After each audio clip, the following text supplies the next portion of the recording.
Hello, welcome back to my channel music. তো আমি আমার ব্লগটা এখন থেকে শুরু করলাম। এখন হচ্ছে বিকেল, ঠিক বিকেল না চলে না, এখন হচ্ছে 5 বাজে। তো ঠিক সন্ধে হবে হবে করছে, বিকেলও প্রায় পড়ে যাচ্ছে, এবারে আস্তে আস্তে অন্ধকার হয়ে যাচ্ছে।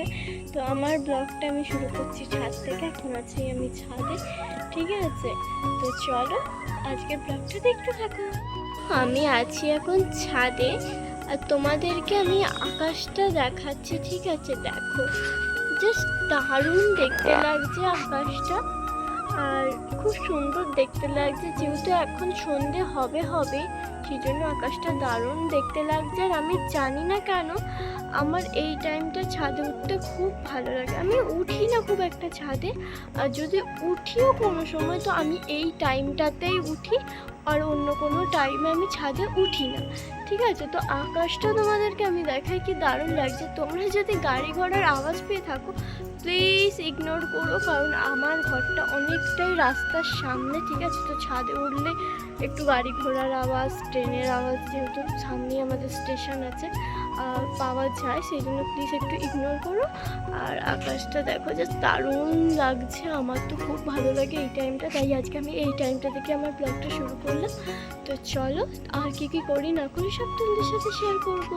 ক্যামেরাটা আর একবার অন করলাম, কারণ তোমাদের একটা জিনিস দেখাবো বলে। তো দাঁড়াও, তো তোমরা দেখো, আমি তোমাদের এতক্ষণটা এই দিকটা দেখাচ্ছিলাম, এই দিকটা তো আছেই, তার সাথে সাথে এই দিকটা দেখো কি সুন্দর পিঙ্কিশ হয়ে গেছে, মানে পিঙ্কের সাথে যেন আকাশটা মিশে গেছে, ঠিক আছে? আর এই দিকটা দেখো আরো সুন্দর দেখতে হয়ে গেছে, কি সুন্দর দেখতে লাগছে। আমি বাধ্য হয়ে আবার একবার ক্যামেরাটা অন করতে বাধ্য হলাম, কারণ এত সুন্দর লাগছে আমি আর ধরে রাখতে পারলাম না নিজেকে, ঠিক আছে? ওই জন্য আমি বাধ্য হয়ে ক্যামেরাটা আবার অন করলাম। কি দারুণ লাগছে, যদি ছুতে পারতাম কি ভালোই না হতো, তাই না? দেখো কি সুন্দর পিঙ্ক, মানে পিঙ্কে যেন মিশে গেল হট করে আকাশটা। আমি ছাদেই তো ছিলাম, পুরো মিশে গেল, দেখো খুব সুন্দর লাগছে। তো আমি ছাদ থেকে নেমে পড়েছি, আর ছাদ থেকে নামার পর মুখটা ফ্রেশ ওয়াশ করে তারপরে একটু হালকা করে স্কিন কেয়ার করে নিয়েছি। তোমরা যদি চাও তোমাদেরকেও একদিন আমার স্কিন কেয়ার ভিডিও শেয়ার করবো। বেশি কিছু মাখি না, খুব অল্প জিনিস, ঠিক আছে? তো চলো আবার পরে দেখো। আমি এখন রান্না করছি, ঠিক আছে? পাঁপড় ভাজছি। এই যে আমার মা আমাকে রান্না করা শেখাচ্ছে, ঠিক আছে? প্রথমবার আমি পাঁপড় ভাজছি। এমনি একটা দুটো আগে ট্রাই করেছিলাম অন্য রান্না, পাঁপড়টা কোনোদিন চেষ্টা করিনি। ইচ্ছে হলো পাঁপড়, আজকে পাঁপড়টা ট্রাই করছি, ভাজছি। তো চলো ভাজা যাক। এই দেখো দিয়ে দিয়েছি কড়াইতে, সঙ্গে সঙ্গে উল্টে দিতে হয়। এইগুলো এত গুটিয়ে যাচ্ছে না, অসুবিধা হচ্ছে।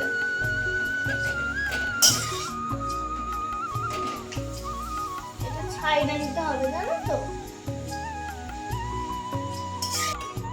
আমি পাঁপড়টা তুলছি, দেখো দেখো কেমন ভাজা হয়েছে। তো বন্ধুরা দেখো, আমি এখন চা করছি, দুধ চা, আর এখানে আমি দুধ তুলছি। এই দেখো আমুল দুধ। তোমাদের কার কার আমুল দুধ শুধু খেতে ভালো লাগে জানিও তো আমাকে কমেন্ট করে। এই এখন আমি দুধটা তুলছি। আমি ওই আমুল দুধটা কেটে রেখে দিলাম, জানো? ওটা আমি শুধু খাবো বলে, কারণ আমি আমুল দুধ খেতে খুব ভালোবাসি।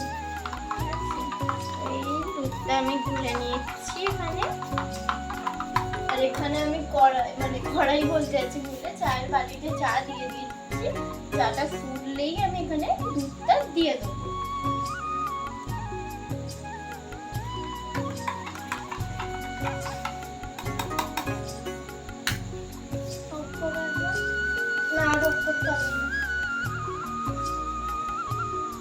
এইবারে আমি যে দুধটা দিয়ে দিচ্ছি,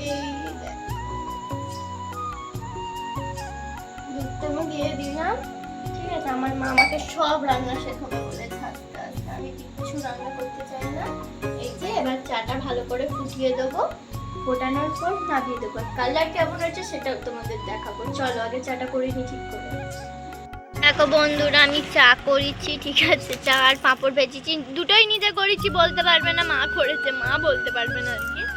চাটা সবই ঠিক আছে, একটু যেন কালারটা কালো কালো লাগছে, মানে হালকা আর একটু দুধ দিতে হতো, আর একটু দুধ হতো।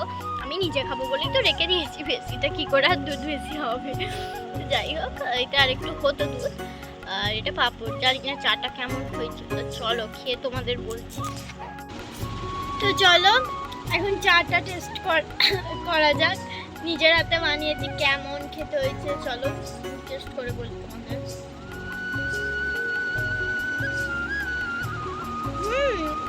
ভালোই হয়েছে, আমার তো বেশ ভালো লেগেছে, খারাপ হয়নি। ধরো মাকে জিজ্ঞাসা করি কেমন হয়েছে। ও মা, ভালোই হয়েছে। মাকে শুধু ডাকলাম ও মা বলে, মা নিজেই বলে দিল ভালোই হয়েছে, তার মানে সত্যি ভালো হয়েছে চাকে, তার মানে একটু একটু শিখছি আর কি। চলো আবার কি রান্না করি রাতের জন্য, তারপর তোমাদের দেখাবো। তো অনেকক্ষণ পর আবার চলে এলাম, তো এখন হয়ে গেছে রাত, আর আমি রাতের খাবার নিয়েও চলে এসেছি। রাতের রান্নাটা অবশ্য আমিই করেছি, তো চলো তোমাদের দেখাই, মানে সিম্পলি একদম ঘরোয়া, তবুও তোমাদের দেখাই চলো। তো রাতে আমি করেছি এই তরকারিটা, ঠিক আছে, এটাকে আমি লম্বা আলুর তরকারি বলি, এটা আমি নিজে করেছি, কিন্তু সবটা নিজে করেছি, ঠিক আছে। আর এই হলো রুটি, রুটি আমি এখনো করতে শিখিনি, তাই রুটি মাই করেছে, তরকারিটা আমি করেছি, ঠিক আছে। তো চলো খেয়ে নিই। হ্যালো, তো অনেকক্ষণ পর আবার ব্লগটাকে স্টার্ট করলাম। তো কালকে খাওয়া দাওয়া করে রাতে আর ব্লগটা করা হয়নি, শুয়ে পড়েছিলাম, ঠিক আছে। তো আজকে সকালে সবার আগে উঠে ভালো আগে ব্লগটাকে স্টার্ট করি, আর সেই জন্য ব্লগটা এতটুকুই রইল।